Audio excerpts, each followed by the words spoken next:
చంద్రబాబు గారు, నమస్తే చంద్రబాబు గారు. మీరు ఉండి ఉంటే నాకు ఈ ఊహి ఎప్పుడో వచ్చేది సార్. మీరు అయ్యా జగన్మోహన్ గారు, ఏంటయ్యా మీరు చేసింది? నా బిడ్డ, నా అక్క చెల్లెలు, నా అన్న తమ్ముళ్ళు అంటా మా నెత్తిన పెట్టారు కదా సార్ మీరు చెయ్యి. Hello everyone. ఆంధ్రప్రదేశ్లో ఎన్నికలు ముగిసిపోయాయి, రిజల్ట్ వచ్చాయి. వైసీపీ 5 ఏళ్ల అరాచక పాలనకు ప్రజలు స్వస్తి పలికి కూటమి ప్రభుత్వానికి భారీ విజయం కట్టబెట్టాయి. సరే, ఇప్పుడు ఎందుకు చెప్తున్నాను ఇవన్నీ అంటే, వైఎస్ఆర్సీపీ యొక్క దురాగతాలు తవ్వే కొద్దీ వస్తూనే ఉన్నాయి. నా అక్క చెల్లెమ్మలు, నా మైనారిటీలు, నా అన్నదమ్ముళ్ళు, మీ బిడ్డను అని చెప్పే జగన్మోహన్ రెడ్డి చేసిన పనులు ఏంటంటే, ఈ 5 సంవత్సరాల్లో మైనారిటీలకు ఎక్కడ చూసినా లాభం చేసేది పక్కన పెడితే ద్రోహాన్ని తలపెట్టే ప్రయత్నాలకు భారీ స్థాయిలో తెరదీశాడు జగన్మోహన్ రెడ్డి అనుకో. వైఎస్ఆర్సీపీ పక్కా ఫెయిల్యూర్ అయింది ఎక్కడంటే, తన మేనిఫెస్టోలో 99% పూర్తి చేశామని చెప్పే జగన్మోహన్ రెడ్డి కనీసం మైనారిటీలకు ఒక్క పథకాన్ని కూడా ప్రత్యేకంగా అమలు చేయకపోగా, చెప్పిన ఏవైతే పథకాలు ఉన్నాయో అవి కూడా ఎక్కడ కూడా వాటిని ప్రజలకు ఇచ్చిన దాఖలాలు లేవు. సరే, ఇప్పుడు ముఖ్యంగా నెల్లూరు జిల్లాలో మనం చూస్తే, నెల్లూరు అర్బన్ పరిధిలోని ఏదైతే ప్యాలెస్ భవన నిర్మాణం ఏదైతే ఉందో, ఇది నెల్లూరు అర్బన్ పరిధిలో ఉంది. ఇది 2 ఎకరాల్లో నిర్మించిన ప్యాలెస్ ఇది. అయితే రాష్ట్ర వ్యాప్తంగా దాదాపు 26 ప్యాలెస్లను 1-2 మినహాయిస్తే మిగతా వేటికి కూడా పర్మిషన్స్ తీసుకోకుండా, అనుమతులు లేకుండా జగన్మోహన్ రెడ్డి ఈ వైఎస్ఆర్సీపీ యొక్క ప్యాలెస్లను నిర్మించి 100 కోట్ల ప్రభుత్వ ధనాన్ని లూటీ చేసే ప్రయత్నాన్ని చేశారు. సరే, తెలుగుదేశం పార్టీ అధికారంలోకి వచ్చింది. తెలుగుదేశం, జనసేన, బీజేపీ అధికారంలోకి వచ్చిన తర్వాత వీటి అసలు విషయాలు బయటపడుతున్నాయి. అదేవిధంగా జగన్మోహన్ రెడ్డి చేసిన ఏవైతే అరాచకాలు ఉన్నాయో, జగన్మోహన్ రెడ్డి చేసిన దోపిడీలు ఉన్నాయో అవి కూడా బయటపడుతున్నాయి. వాటిలో ముఖ్యంగా మనం చూస్తే, ఓన్లీ జగన్మోహన్ రెడ్డికి 5 ఏళ్లకు గాను 300 కోట్ల రూపాయలు ఆయన పర్సనల్ సెక్యూరిటీకి జగన్మోహన్ రెడ్డి ప్రభుత్వ ధనాన్ని వెచ్చించిన మనం దాఖలాలు చూసాం. అదేవిధంగా 1860 కోట్ల రూపాయలు ఆయన ఏదైతే డిజిటల్ ప్రచారాన్ని నడిపారో మొత్తం కూడా, అంటే పేటీఎం బ్యాచ్కు ఏదైతే డబ్బులు ఇచ్చారో, ఇటువంటివి ఎన్ని జగన్మోహన్ రెడ్డి తన సొంత పార్టీ కోసం కానీ, అదేవిధంగా తన సొంత లబ్ధి కోసం ఖర్చు చేసిన డబ్బంతా కూడా ప్రజల డబ్బే, ప్రజల సొమ్మే. 1860 కోట్ల రూపాయలు.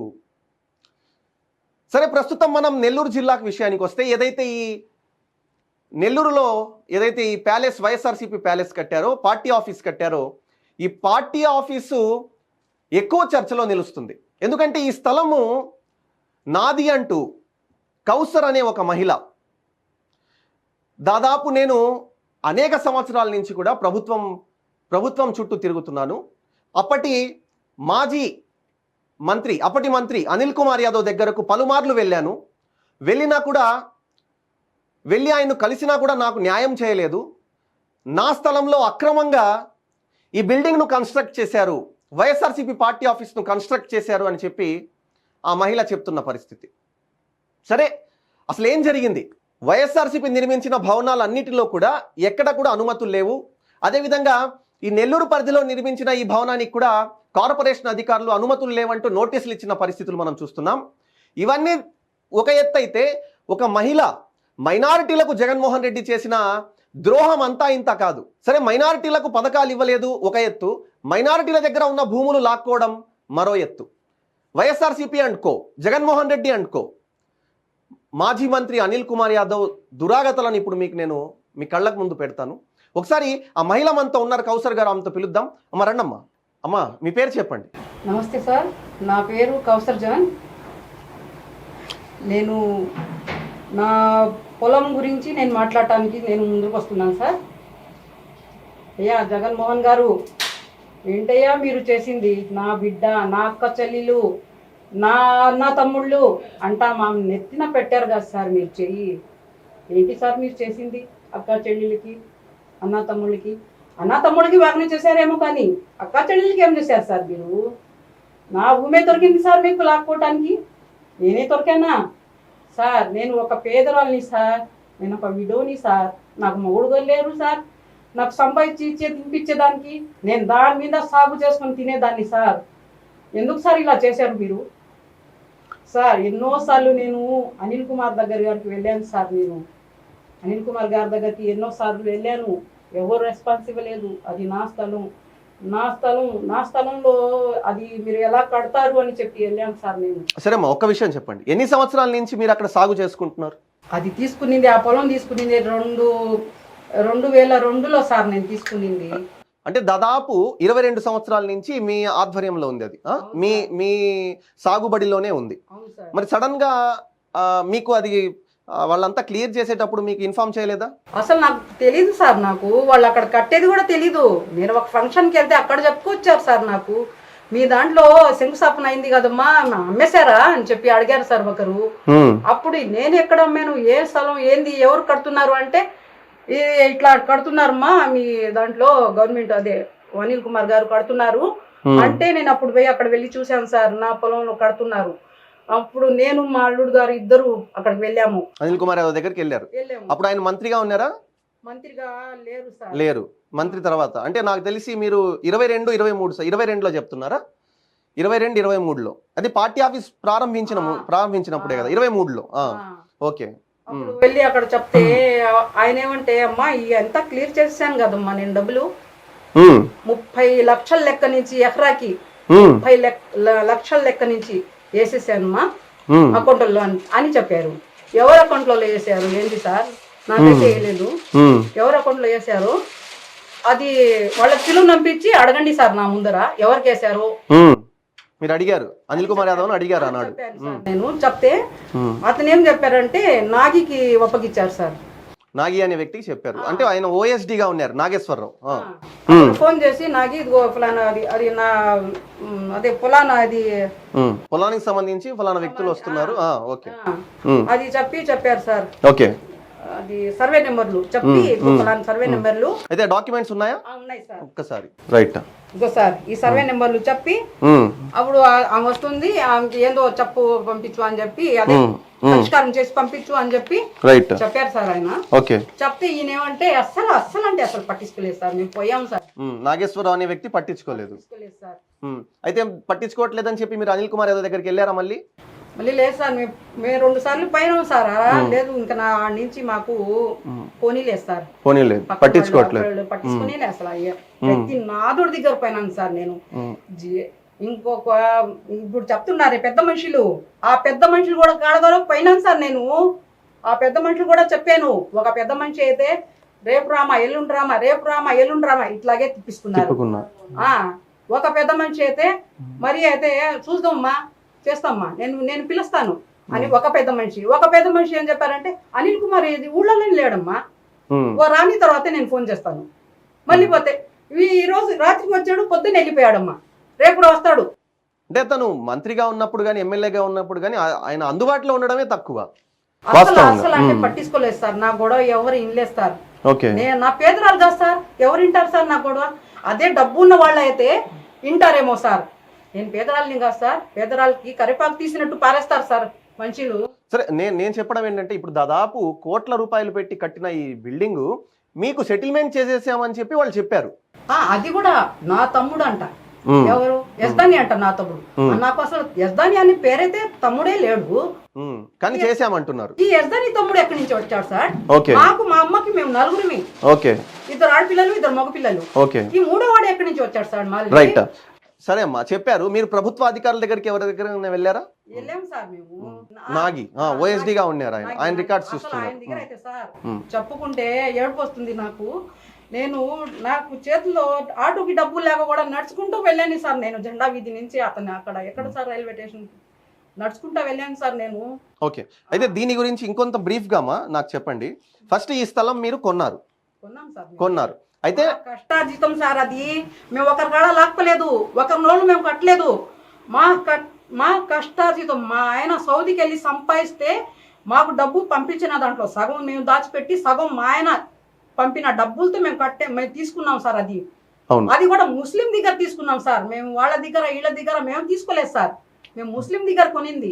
రైట్. యాక్చువల్గా ఆ విషయం చూస్తే తెలుగుదేశం పార్టీ హయాంలో అంటే 2014 నుంచి 19 వరకు నవ్యాంధ్రప్రదేశ్లో టిడ్కో గృహాల నిర్మాణం కోసం యాక్చువల్గా ఈ స్థలాన్ని తెలుగుదేశం పార్టీ అప్పుడు ప్రభుత్వం ఏం చేసిందంటే ఎవరిదైతే పేరు మీద ఆ స్థలం ఉందో వాళ్లకు 40%, అదేవిధంగా ప్రస్తుతం ఎవరైతే అందులో పంట సాగు చేసుకుంటున్నారో అంటే ప్రజెంట్ ఉన్న ఆ ల్యాండ్ ఓనర్ ఎవరైతే ఉన్నారో వాళ్లకు 60%. ఈ విధంగా క్యాలిక్యులేట్ చేసి ఆనాడు తెలుగుదేశం పార్టీ డబ్బులు ఇచ్చేయండి అని చెప్పి సెటిల్మెంట్ చేసింది. అయితే ఆల్మోస్ట్ చాలా వరకు కూడా తెలుగుదేశం పార్టీ హయాంలోనే చాలా వరకు సెటిల్మెంట్స్ జరిగిపోయాయి. రైట్, అవును జరిగాయి, కానీ మీది మాత్రం ఆగింది. రైట్, దిగిపోయారు.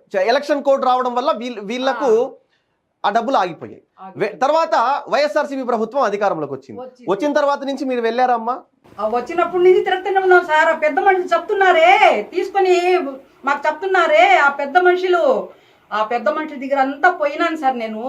మాకు అప్పుడు ఏమంటే అనిల్ కుమార్ గారికి పోవటానికి మాకు అధికారం లేదు కదా సార్, మేము పేదవాళ్ళం కదా, నేరుగా పోయటానికి లేదు కదా మంత్రి అప్పుడు ఆయన. అందుకని చెప్పి పెద్ద మనుషులు కాడ పోయి కాళ్ళు మొక్కుతా ఉండండి సార్. నేను మాకు తీసుకుపోయి. ఇప్పుడు ఉన్నారా ఆ పెద్ద మనుషులు? ఉన్నారు సార్. మాట్లాడుతున్నారా మీ తరపున? మాట్లాడుతున్నారు, భయం బెదిరిస్తూ మాట్లాడుతున్నారు, బెదిరింపులకు పాల్పడుతున్నారు. Right right. వైఎస్ఆర్సీపీ చింత చచ్చినా పులుపు చావలేదన్న విధంగా వైఎస్ఆర్సీపీ ఏదైతే అరాచక పాలనను 5 ఏళ్ల పాటు చేసిందో ఎక్కడా కూడా ఓడిపోయిన తర్వాత కూడా వాళ్ళు అటువంటి బెదిరింపులను ఆపిన పరిస్థితి లేవు. ఎందుకంటే ఒక మహిళ, ఒక పేద మహిళ, ఈమె న్యాయం చేయండి అని చెప్పి తిరుగుతుంటే ఈమెకు న్యాయం చేయకపోగా రివర్స్లో మా అనిల్ కుమార్ యాదవ్ను అంటావా అని చెప్పి వాళ్ళు ఈమె మీద బెదిరింపులకు పాల్పడుతున్న పరిస్థితులు చూస్తున్నాం. బెదిరింపులకు పాల్పడుతూ వాళ్ళు ఏం చేస్తున్నారు, ఫోన్లు చేసి బెదిరిస్తున్నారు. సరే, ఇదే పెద్ద మనుషుల దగ్గరికి అప్పుడు వెళ్ళారు మీరు న్యాయం చేయండి అని చెప్పి. అప్పుడు న్యాయం చేయకపోగా ఇప్పుడు బెదిరిస్తున్నారు మిమ్మల్ని. చనిపోయిన తర్వాత కూడా వెళ్ళాను సార్. నేను నా కోడలు వెళ్ళాము, మాకు న్యాయం చేయండి, మా వారు లేరు, మా వారు ఉన్నప్పుడు పోయాము కూడా, మా ఆయన పోయిన తర్వాత కూడా ఈ పార్టీ వచ్చినప్పుడు కూడా పోయినాము సార్ మేము, మాకు న్యాయం చేయండి అని జరగలేదు. రైట్. అయితే మళ్ళీ పై నుంచి మీ తమ్ముడు అకౌంట్ లో వేసాము, యజ్దాని అని తమ్ముడు. ఎవరు సార్ మా యజ్దాని? మా తమ్ముడు ఎక్కడ సార్? ఆ అకౌంట్ ఆ యజ్దానికి తీసుకురండి సార్ బయటికి. కానీ నాకు ఇప్పుడు కావాలి, నా తమ్ముడు ఎవరో, యజ్దాని ఎవరో నాకు ఇప్పుడు చూపియాలి సార్. ఇది నా పొలం, మీ తమ్ముడికి ఏంటి డబ్బులు వేసేది అంతే కదా, మీ పొలానికి సంబంధించి మీకు వేయాల్సింది ఎవరికో వేయడం ఏంది? సరే, అలాగన్నా తమ్ముడు ఉన్నాడా అంటే ఆ పేరుతో గల తమ్ముడు లేడు. సరే, వైఎస్ఆర్సీపీ ఆంధ్రప్రదేశ్లో 5 ఏళ్ల పాటు జరిగింది ఇదే. ఎక్కడైతే ఈ గృహాల గవర్నమెంట్ స్థలాలు తీసుకుంటుందో వీళ్ళు చేసింది ఏంటంటే, ఆ గవర్నమెంట్ ఇప్పుడు ఇంకా ప్రొక్యూర్మెంట్ స్టార్ట్ చేస్తుంది, వీళ్ళు ఇంకా స్థలాలు తీసుకుంటారనగా ఆ స్థానిక ఎమ్మెల్యే అనుచరులు ఏం చేసేవాళ్ళు అంటే వెళ్ళి ఆ చుట్టుపక్కల ఉన్న స్థలాలన్నీ కొనేసేవాళ్ళు. ఆ చుట్టుపక్కల ఉన్న స్థలాలన్నీ కొనేసి ప్రభుత్వం దగ్గర నుంచి వచ్చే డబ్బులు వీళ్ళు తీసేసుకునేవాళ్ళు. కొన్ని కోట్ల రూపాయల స్కామ్ జరిగింది ఈ విధంగా. తెలుగుదేశం పార్టీ, జనసేన, బీజేపీ కూటమి ఏదైతే ఇప్పుడు అధికారంలో ఉందో ఒకవేళ దాని మీద విచారణ వేస్తే మాత్రం ఇలాంటి ఎంతో మందికి న్యాయం జరిగే అవకాశం ఉంది. సరే, 2023లో ఈ వైఎస్ఆర్సీపీ పార్టీ ఆఫీస్కు శంకుస్థాపన వేసి వీళ్ళు స్టార్ట్ చేసినప్పుడు ఈమెకి ఇన్ఫర్మేషన్ లేదు. సరే, ఎవరో ఈమెకు ఒక ఫంక్షన్లో చెప్తే ఏమ్మా మీరు అమ్మేశారా, మీ స్థలం ఏమైంది అని చెప్పి ఈమెకి ఇన్ఫర్మేషన్ ఇస్తే ఈమె అక్కడికి వెళ్ళింది. ఎందుకంటే యాక్చువల్గా ప్రభుత్వం సెటిల్ చేయాల్సిన అమౌంట్ ఈమెకు సెటిల్ చేయలేదు. కాబట్టి ప్రభుత్వం సెటిల్ చేయకపోగా ఉల్టాగా పనులు స్టార్ట్ చేయడం ఏంటి అన్నది ఈమెకు అర్థం కాక ఈమె పరిగెత్తుకుంటూ అనిల్ కుమార్ యాదవ్ నెల్లూరు సిటీ ఎమ్మెల్యేగా ఉన్నారు, మంత్రిగా చేసి 2వ విడతలో మంత్రి ఇవ్వలేదు ఆయనకి, ఎమ్మెల్యేగా ఉన్నాడు అనిల్ కుమార్ యాదవ్. అనిల్ కుమార్ యాదవ్ దగ్గరికి ఈమె వెళ్ళి, ఏం సార్ మీరు ఎమ్మెల్యే కదా, మా స్థలాన్ని చెప్పపెట్టకుండా లాగేసుకుంటున్నారు, ఎందుకు సార్ లాగేసుకున్నారు, అన్యాయంగా మమ్మల్ని అన్యాయం చేస్తారా, రోడ్డు పాలు చేస్తారా అని చెప్పి ఈమె అడిగితే ఈమెకు చెప్పిన సమాధానం ఏంటంటే వెళ్ళి ఓఎస్డీని కలవమన్నాడు. సరే, ఓఎస్డీ దగ్గరికి ఇంక వెళ్తే ఇంకా తిరుక్కోవడానికి సరిపోయిన తర్వాత అనిల్ కుమార్ యాదవ్ అందుబాటులో లేరు. రైట్, ఈ పేపర్లు పక్కన పడేయండి అన్నారు. అయితే ఇక్కడ మనం చూడొచ్చు క్లియర్ గా 2002 Kausar John wife of Yazdani బాషా, దీనికి సంబంధించిన డాక్యుమెంట్స్ అన్ని ఈమె దగ్గర ఉన్నాయి. ఇది అంతకు ముందు డాక్యుమెంటా? 2003 96, ఇది 96. ఈ డాక్యుమెంట్స్ అన్ని ఉన్నాయి.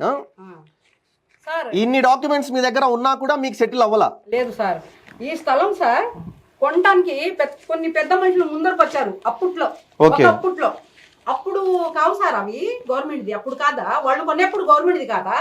నేను తీసుకున్నప్పుడు గవర్నమెంట్ అయిద్దా? అచ్చా, ఆ స్థలాలు అదే పెద్ద ఎవరైతే మిమ్మల్ని ఇప్పుడు బెదిరింపులకు గురి చేస్తున్నారో వాళ్ళే కొనడానికి సిద్ధమయ్యారు. ముందరకు వచ్చారు మేము కొంటామని ₹2 పావలకి. అప్పుడు మేము ఇవ్వలేదు, మేము సాగు చేసుకునేది, మేము అమ్ముకునే దానికి పెట్టామా? మేము సాగు చేసుకునే దానికి మేము పెట్టుకున్నాము. మా ఆయన సౌదీ నుంచి వచ్చేసిన తర్వాత మేము దాంట్లో ఒక ఇల్లు కట్టుకొని మేము దాంట్లోనే ఒక బాగా పండించుకోవాలి, అవన్నీ తరకారీలు అన్నీ వేసుకొని పండించుకోవాలి అని చెప్పి మా కోరికతో ఉన్నాము. కూరగాయలు అవన్నీ వేసుకోవాలి అని మా కోరికతో మేము ఉన్నాం. ఒక పెద్ద మనుషులు, కొందరు పెద్ద మనుషులు వచ్చి మాకు ఇచ్చేసిండి. అప్పుడు వాళ్ళకి గవర్నమెంట్ రైట్. ఒక్కటిమ్మా, ఇప్పుడు మీరు ఏం కోరుతున్నారు చెప్పండి? నాకు నా భూమి నాకు కావాలి సార్. రైట్. భూమి అంటే ఆల్రెడీ కన్స్ట్రక్షన్. మీరు దీనికి సంబంధించి గతంలో కూడా స్టే తెచ్చుకున్న దాఖలాలు ఉన్నాయా? గతంలో వెళ్ళి కోర్టుకు వెళ్ళి మీరు స్టే తేవడం జరిగిందా? సార్ మా మామయ్య కొడుకు జాఫరు తెచ్చాడు సార్. స్టే తెచ్చారు సార్. స్టే ఆర్డర్ వేసాం సార్. మేము స్టే ఆర్డర్ వేయబట్టే ఉండింది అది మా భూమి. అక్కడ వరకు ప్రతిదంతా తీసుకున్నారు వాళ్ళు, కానీ మీ భూమి అలాగే ఉండింది. వీళ్ళు మాత్రం చెప్పా పెట్టకుండా లాగేసుకున్నారు. చెప్పా పెట్టకుండా కబ్జా చేసేసారు సార్. అంటే వాళ్ళ దౌర్జన్యాలు ఆ స్థాయిలో ఉన్నాయి, వైఎస్ఆర్సీపీ దౌర్జన్యాలు ఆ రోజుల్లో. రైట్. ఇంకొకటి అమ్మా, ఫైనల్ గా మీరు ఏం కోరుతున్నారు? మీకు ఏం న్యాయం కావాలంటున్నారు ఇప్పుడు? నాకు నా భూమి కావాలి సార్. అయితే తెలుగుదేశం పార్టీ హయాంలో, తెలుగుదేశం పార్టీ ఒకవేళ 2019లో తిరిగి అధికారంలోకి వచ్చుంటే మీకు సెటిల్మెంట్ న్యాయం జరిగిపోయేది. న్యాయం జరిగేది సార్. ఆ సార్ ఎప్పుడు ఎవరు కూడా అది చేయలేదు సార్, కరెక్ట్ గా చేస్తున్నాడు ఆ సారు. ఆ సార్ రావాలని కూడా మొక్కుతున్నాను సార్. నేను ఇప్పుడు నాకు ఆ సార్ వస్తే న్యాయం జరగద్ది అని చెప్పి నారా చంద్రబాబు గారు, లోకేష్ సార్ గారు, నారాయణ సార్ గారు వీళ్ళు వస్తే మాకు జరగద్ది అని చెప్పి నాకు పక్కగా, అంటే అంతకుముందు వాళ్ళుగా చేశారు. అవును, న్యాయము. రైట్. వాళ్ళకి ఉండి అది అయిపోయేది. వాళ్ళు దిగిపోబట్టి నాకు గతి పట్టింది సార్. రైట్. ఇప్పటికైనా చూద్దాం, వేచి చూద్దాం. అంటే మీకు న్యాయం జరిగే వరకు మేము మీ తోడు ఉంటాం ఇన్షాల్లా. ఇంకొకటి అయితే దీనికి సంబంధించి డాక్యుమెంట్స్, శిస్తు డాక్యుమెంట్స్ ఇవి మీరు శిస్తు కడుతున్న డాక్యుమెంట్స్, ఇవన్నీ శిస్తు డాక్యుమెంట్స్. పక్కాగా మీరు శిస్తు కట్టడం కానీ అందులో ప్రతిదీ కూడా చెల్లిస్తున్నారు, గవర్నమెంట్ కు పన్నులు కట్టడం కానీ అన్ని చేస్తున్నారు. ఇది కూడా మీ పేరు మీదే కట్టారు. మరి ఈ డాక్యుమెంట్స్ అన్ని చూసి కూడా మీకు న్యాయం చేయాల అనిల్ కుమార్ యాదవ్? చూడలా అంటే చూశారు, ఏం చూశారు? అది సర్వే నెంబర్లు చూసి అతనికి చెప్పారు. అవునమ్మా. అయితే గతంలో మీరు పోలీస్ స్టేషన్ కు వెళ్ళారా నాకు న్యాయం చేయండి అని చెప్పి ఎప్పుడన్నా? వెళ్ళలేదు. ఇప్పుడు మీరు రీసెంట్ గా వెళ్ళినట్టున్నారుగా, వన్ టౌన్ లో కేసు పెట్టినట్టున్నారు. ఏంటంటే నాకు అప్పుడు జరగలేదు సార్, నాకు ఇప్పుడు జరగద్ది, న్యాయం చేయాలి అని చెప్పి నేను పోయినాను సార్. నాకు ఇప్పుడు చెయ్యాలా మీరు న్యాయం కరెక్ట్ గా. Okay, right. ఇది ఆంధ్రప్రదేశ్ లో పరిస్థితి ఇది ఈ విధంగా ఉంది. ఎందుకంటే మనం 5 ఏళ్ల పాటు జరిగిన పాలన చూసాం. దానికి ముందు మనకు స్వర్ణాంధ్రప్రదేశ్ అంటే మనకు తెలంగాణ విభజన జరిగాక నవ్యాంధ్రప్రదేశ్లో 2014లో తెలుగుదేశం పార్టీ అధికారంలోకి వచ్చిన తర్వాత ఆ 5 సంవత్సరాల్లో నారా చంద్రబాబు నాయుడు గారు ఎవరైతే ఉన్నారో అప్పటి ముఖ్యమంత్రి, ఆయన ఏ సంస్కరణలు తెచ్చినా, ఏ యాక్ట్స్ తెచ్చినా సరే పేదలను దృష్టిలో పెట్టుకొని వాళ్ళకి న్యాయం జరిగే విధంగానే ప్రతిదీ కూడా ఆలోచిస్తూ చేస్తుండేవాళ్ళు. అందులో భాగంగానే ఒకవేళ 2019లో తిరిగి నారా చంద్రబాబు నాయుడు గారు అధికారంలోకి వచ్చుంటే, తెలుగుదేశం పార్టీ అధికారంలోకి వచ్చుంటే ఖచ్చితంగా ఈమెకు న్యాయం జరిగి ఉండేది. అది ఆమె చెప్పడం కాదు, నేనే చెప్తున్నాను. ఎందుకంటే చంద్రబాబు నాయుడు గారు చెప్పిన ఆ 60-40% ఏదైతే ఉందో అది జస్ట్ ఎన్నికల కోడ్ రావడం వల్ల 2019లో ఆగిపోయింది. లేదంటే ఆమెకు పూర్తి స్థాయిలో న్యాయం జరిగి ఉండే, డబ్బులు వచ్చుండేవి. 2019లో వైఎస్ఆర్సీపీ అధికారంలోకి వచ్చి ఏం చేసింది? కనీసం వీళ్ళని పట్టించుకున్న దాఖలాలు లేవు. మమ్మల్ని ఎవరు ఆపేది అన్నట్టుగా వైఎస్ఆర్సీపీ బిహేవ్ చేసింది. అందుకే ప్రజలు ఎక్కడ పెట్టాలో వాళ్ళని అక్కడే పెట్టేశారు. కనీసం ప్రతిపక్ష హోదా కూడా లేకుండా చేశారు. ఇదంతా ఇలాంటి వాళ్ళ ఉసురే. ఖచ్చితంగా పేదల ఉసురు తగలకపోదు అన్న విధంగా ఆనాడు వైఎస్ఆర్సీపీ యొక్క 5 సంవత్సరాల పాలన సాగింది. ఇప్పుడు నేను ఏం చెప్తున్నాను, ఈమెకు న్యాయం జరగాలి. తెలుగుదేశం పార్టీ హయాంలో న్యాయం జరుగుతుంది అన్న ఆశ ఆమెకుంది.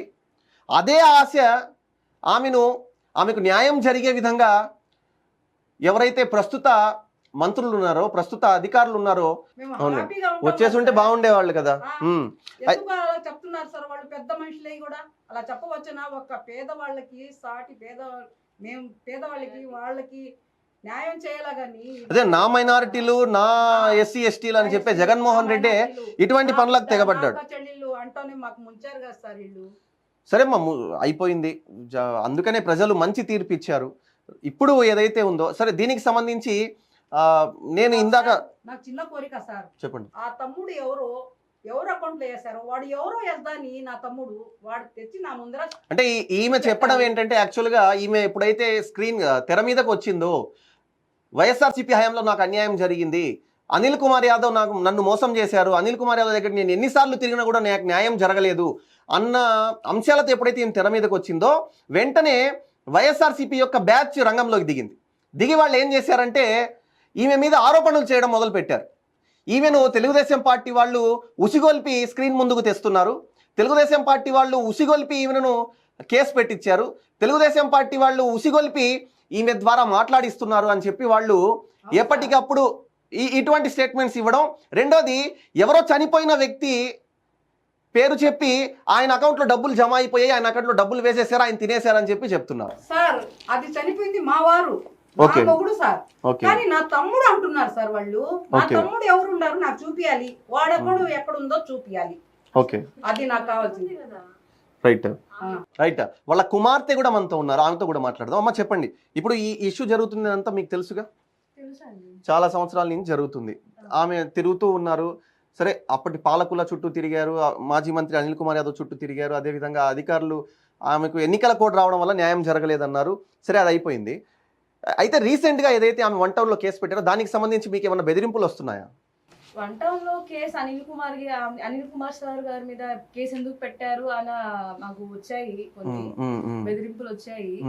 ఎందుకు పెట్టారు అని అంటే, మీరు చెప్తున్నారు ఫలానా యజ్దాని మీ తమ్ముడు అన్న యజ్దాని అకౌంట్ లో వేసేసాము, 20 lakhs ఆ గవర్నమెంట్ నిర్ణయించింది బిఫోర్ టీడీపీ 19 ముందు ఎలక్షన్స్ కి ముందు వాళ్ళు 20 lakhs అని ఫిక్స్ చేశారు. ఆ తర్వాత 4 years అయ్యింది కదా, ఆ 4 years లో 1 లక్ష ఎక్స్ట్రా చొప్పున, సంవత్సరానికి 1 లక్ష ఎక్స్ట్రా చొప్పున 24 లక్షలు మీ తమ్ముడే అన్నగారి అకౌంట్ లో వేసాము అని అన్నారు. అది మరి అది తప్పే కదా మరి. అవునులేండి, ఆమె బతికున్నప్పుడు మేము బాధితులు, మేము తిరిగాము, ల్యాండ్ హోల్డర్ అకౌంట్ లో వేయాలి. ఇప్పుడు కౌసర్ జాన్ అని బతికి ఉంది ఆమె. అవును, కౌసర్ జాన్ అంటే ఈ పేపర్స్ ఆమె పేరే మీదే ఉంది, శిస్తులు కూడా ఆమె పేరు మీద కడుతున్నాము. అవును, ఇప్పుడు మీకు అది గవర్నమెంట్ ల్యాండ్ కదా, మీకు హక్కు లేదు అని అన్నారు. గవర్నమెంట్ ల్యాండ్ అయితే ఇవన్నీ ఎలా కట్టించుకున్నారు? శిస్తులు ఎలా కట్టించుకున్నారు, ఎలా చేశారు? అవును, మీరు సాగు కూడా చేసుకుంటున్నారు. చెప్పాలి కదా మరి మాకు, మీరు ఎలా కడుతున్నారమ్మా, ఇది గవర్నమెంట్ ల్యాండ్ అని చెప్పాలి కదా. అన్ని సంవత్సరాల నుంచి రేస్ చేయని క్వశ్చన్ ఇప్పుడు ఎందుకు రేస్ అవుతుంది? నిజమే కాబట్టి అంటే ఇప్పుడు కౌసర్ జాన్ ఉంది కదా, సరే ఆమె బతికున్నప్పుడు ల్యాండ్ హోల్డర్ ఆమెకి ఇవ్వాలి, ఆమెకు ఒక ఇంటిమేషన్ ఇవ్వాలి కదా, ఇవ్వాలి. ఆమె లేని పక్షానే ఇంకా సో అండ్ సో వేరే పర్సన్ ఎదుగుతాము, వాళ్ళ తమ్ముడు అన్నో ఉంటారు కదా, ఇంకా వాళ్ళు ఎదుగుతాము. ఆమె ఉంది కదా, బతుకుంది, మరి ఆమె ఇంటిమేట్ చేయకుండా ఎవరెవరు అకౌంట్ లో వేస్తారు అసలు చూపించండి. ఆ కౌసర్ జాన్ అకౌంట్ లో మీరు ఇన్ని లక్షలు ట్రాన్స్ఫర్ చేసాము అని అన్నారు కదా, 24 lakhs, దాంట్లో ఒక 200 చూపించండి, ఒక 1000 రూపాయలు చూపించండి. ఆ ల్యాండ్ కి సంబంధించి మేము వేసాము మనీ మీ అకౌంట్ లో అని చూపించండి. సరే, ఓకే, సరే, ఫైనల్ గా మీరేం కోరుతున్నారు? మాకు ఒకటేనండి, మేము ఎవరి ఆస్తులు అడగట్లేదు. మేము అంటే చాలా మంది పెద్ద మనుషులు అన్నారులేండి, అది గవర్నమెంట్ ల్యాండ్ కదా ఎలా కొంటారు అని. వాళ్ళు కొన్ని రోజులు మర్చిపోయారు. మరి వాళ్ళు చాలా ల్యాండ్స్ కొన్నారు, డిఫామ్ పట్టాలు అవన్నీ చాలా కొనున్నారు, అయ్యి వాళ్ళకు కూడా తెలుసు, అందరికి తెలుసు. మొత్తం రాష్ట్రం మీద జరుగుతూ ఉంటుంది అది, మరి వాళ్ళు క్వశ్చన్ అనేది వాళ్ళకి రాలేదు. మరి వేరే ఇతరుల అపోజిషన్ వాళ్ళు అంటే ఇది ఎలా అయిపోతుందంటే, మాకు న్యాయం జరగలేదండి అని చెప్పి మీడియా ముందుకు వస్తే పార్టీ రంగు పులుముతున్నారు,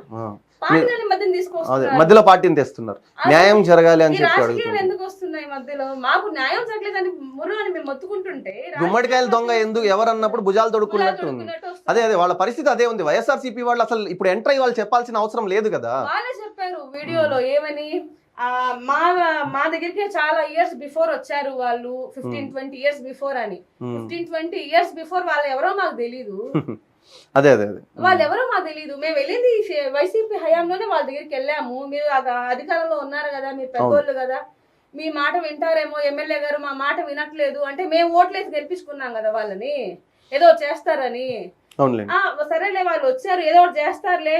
మా చంద్రబాబు నాయుడు గారు, మా నారాయణ గారు వెళ్ళిపోయారు. ఇంకా వాళ్ళు ఉండుంటే మాకు ఏదో ఒకటి అప్పుడే అయిపోయింది. అవును, సరే ఈ హయాం వచ్చింది కదా, ఈయన కూడా ఏదో ఒకటి చేస్తారులే అని మేము వెళ్తుంటే మాకు రానిచ్చే వాళ్ళు కాదు అనిల్ కుమార్ యాదవ్ సార్ దగ్గరికి. సరే వీళ్ళ ఈ పెద్దోళ్ళ ద్వారానే వెళ్దామని వెళ్ళాము. వాళ్ళే చెప్పారు కదా, వాళ్ళే ఒప్పుకున్నారు కదా వీడియోలో. మా దగ్గరికి వచ్చారు పేపర్స్ తీసుకొని, చాలా తిరిగారు అని. మరి ఆ విషయం చెప్పడానికి మీకు సిగ్గుచేట అనిపించట్లేదా? మీ దగ్గర న్యాయం జరగలేదనే కదా ఇంత దూరం వచ్చాము. వైఎస్ఆర్సీపీ నిలబడ్డామంటే మీ దగ్గర న్యాయం జరగలేదు. వైఎస్ఆర్సీపీ పెద్ద మనుషులుగా ఎవరైతే చెప్పుకుంటున్నారో ప్రస్తుతానికి, అప్పుడు కూడా వాళ్ళు పెద్ద మనుషులే వైఎస్ఆర్సీపీకి. అప్పుడు వీళ్ళు మాకు న్యాయం చేయండి అని చెప్పి వాళ్ళ దగ్గరికి వెళ్ళారని వాళ్ళే ఒప్పుకుంటున్నారు. ఓవైపు ఒప్పుకుంటున్నారు, మరోవైపు డిఫెన్స్ మోడ్ లో ఉన్నారు వాళ్ళు. ఎందుకంటే వీళ్ళకి అక్కడ న్యాయం జరగలేదు, అది వీళ్ళకు తెలుసు, వాళ్లకు తెలుసు. కానీ ఎప్పుడైతే నేను చెప్తున్నానో గుమ్మడికాయల దొంగ ఎవరు అన్నప్పుడు భుజాలు తొడుక్కున్నట్టు ఉంది పరిస్థితి. వైఎస్ఆర్సీపీ హయాంలో న్యాయం జరగలేదు, మాకు అనిల్ కుమార్ యాదవ్ అప్పుడు మమ్మల్ని పట్టించుకోలేదంటే వీళ్ళు ఒప్పుకునే పరిస్థితి లేదు ఇక్కడ. కాబట్టి వీళ్ళు కోరేది ఒకటే, మాకు ఒకటే కావాలండి, మా ల్యాండ్ మాకు కావాలి, మాకు న్యాయం జరగాలి, వీళ్ళకి న్యాయం జరగాలి. ఏదైతే ఈ ల్యాండ్ లో వీళ్ళు అక్రమ నిర్మాణం, ఒకటి అనుమతులు లేవు, రెండోది ల్యాండ్ ఇలా వీళ్ళ దగ్గర నుంచి అక్రమంగా వీళ్ళ కనీసం గవర్నమెంట్ తరపు నుంచి సెటిల్మెంట్ కూడా చేయకుండా ఈ ల్యాండ్ ఏదైతే వీళ్ళు తీసుకొని అక్రమ నిర్మాణం చేపట్టారో దీన్ని ఇప్పటికే నాకు తెలిసి చాలా వరకు కూడా కట్టడాలు కూల్చేసేందుకు, అంటే అక్రమ కట్టడాలు కూల్చేసేందుకు కూడా కౌంటర్లు దాఖలవుతున్న పరిస్థితుల్లో వీళ్లకు కూడా న్యాయం జరుగుతుంది అన్న ఒక ఆశతో వీళ్ళు ప్రభుత్వం మీద ప్రస్తుతానికి వీళ్ళు ఏంటంటే మన స్టూడియోను ఎన్ టైమ్స్ను ఆశ్రయించడం జరిగింది. అయితే వీళ్ళకు న్యాయం జరుగుతుందని చెప్పి వీళ్ళు మనల్ని ఇక్కడ ఆశ్రయించడం జరిగింది. అధికారంలో ఉండేసి వైఎస్ఆర్ సిపి వాళ్ళ అధికారులు, అంటే ఇప్పుడు ప్రెసెంట్ లేరులే అండి, ఇంతకు ముందు ఉన్న వాళ్ళు, ఇప్పుడు ఏంటంటే వాళ్ళు ముస్లిమ్స్ మన మైనారిటీ అక్క చెల్లిలే కదా, రే మనకు తెలిసిన వాళ్ళే కదా అని చెప్పి కొంచెం కూడా జాలి చూపించకుండా ఇంకా మా మీద లేనిపోని ఆరోపాలు ఎందుకు వేస్తున్నారు? అదే అండి చెప్పేది. వైఎస్ఆర్సీపీ హయాంలో 5 ఏళ్ళు నడిచిన పాలనే అరాచక పాలన. వీళ్ళు మైనారిటీలకు ఏదో చేసేసాము, ముస్లింలకు మేము పెద్దపీట వేసామని చెప్పి కపటి ప్రేమ చూపించే జగన్మోహన్ రెడ్డి అండ్ కో మైనారిటీలకు 4%. నేను అదే చెప్తున్నాను, ఎన్నికలకు ముందు నా ప్రతి వీడియోలో కూడా నేను క్లియర్గా చెప్పింది అదే. జగన్మోహన్ రెడ్డి మైనారిటీలకు ఏం చేశారు? ప్రత్యేకంగా ఒక్క పథకం ఏదన్నా మైనారిటీలకు చేశారా? చంద్రబాబు నాయుడు గారు చేసింది చెప్తాను. ఫస్ట్ హజ్ హౌసెస్ పెట్టింది చంద్రబాబు నాయుడు గారు, అదేవిధంగా ఉర్దూ యూనివర్సిటీ చంద్రబాబు నాయుడు గారు పెట్టారు, minority finance corporation Chandrababu Naidu గారు పెట్టారు, దుల్హన్ పథకం చంద్రబాబు నాయుడు గారు పెట్టారు, ఇమాం మౌజన్ల గౌరవ వేతనం చంద్రబాబు నాయుడు గారు ఇచ్చారు. ఇలా చెప్పుకుంటూ పోతే కోకొల్లలు ఉన్నాయి తెలుగుదేశం పార్టీ హయాంలో మైనారిటీలకు లాభపడిన సంఘటనలు. కానీ వైఎస్ఆర్సీపీ హయాంలో మైనారిటీలకు లాభం చేకూరేది పక్కన పెడితే మైనారిటీలపై అక్రమాలు, మైనారిటీలపై దౌర్జన్యాలు, మైనారిటీలపై దురాగతాలకు పాల్పడిన సంఘటనలు చాలానే చూసాం. ఇప్పుడు ఇది ఒక ఉదాహరణ. ఇలాంటివి కోకొల్లలు ఉన్నాయి. ఇప్పుడు బయటికి వస్తున్నారు అందరూ కూడా. ఇప్పుడు వాళ్ళకు ధైర్యం వచ్చింది, ఇది ప్రజాప్రభుత్వం, ప్రజాపాలన జరుగుతుంది, మాకు న్యాయం జరుగుతుంది అన్న ఆశతో వీళ్ళు బయటకు వచ్చారు. మాకు న్యాయం జరుగుతుందని ఆశిస్తున్నామండి. ఎందుకంటే మాకు చంద్రబాబు నాయుడు గారు, నారాయణ సార్ ఉన్నారు. ఫస్ట్ అమ్మ ఒక్కటి చెప్పండి, అనిల్ కుమార్ యాదవ్ దగ్గరికి మీరు వెళ్ళారు, ఈ స్థలానికి సంబంధించి నా స్థలం ఇలా శంకుస్థాపన చేసేసారని వెళ్ళారు కదా, వెళ్ళినప్పుడు ఆయన ఎవరి దగ్గరికి పంపాడు మిమ్మల్ని? నాగి అంట సార్, మాకు కూడా ఆ పేరు తెలీదు, నాగి అని చెప్పి మాట్లాడుతుంటే విన్నాం సార్. పూర్తి పేరు నాగేశ్వరరావు, ఎంఆర్ఓగా ఉన్నారు. ఎంఆర్ఓ దగ్గరికి పంపారు మిమ్మల్ని, వెళ్ళారా మీరు? వెళ్ళాము సార్, నేను మా అబ్బాయి వెళ్ళాము. వెళ్తే సార్ మాకు సార్ పంపించారు అంటే సరేమా ఏంటి అన్నారు. సార్ మాకు మీ దగ్గర పోండి, నాగి మాట్లాడతారు అని చెప్పారు సార్. అంటే అవునమ్మా సార్, ఇది పేపర్లు చూడండి సార్, మా పేపర్లు పక్కన పడండి మా పక్కన పడేయండి, చూడండి కూడా చూడలేదు సార్. అసలు మీరు ఆ భూమి ఎట్లా తీసుకుంటారమ్మా? అది గవర్నమెంట్ ది, మీరు ఎట్లా తీసుకుంటారు?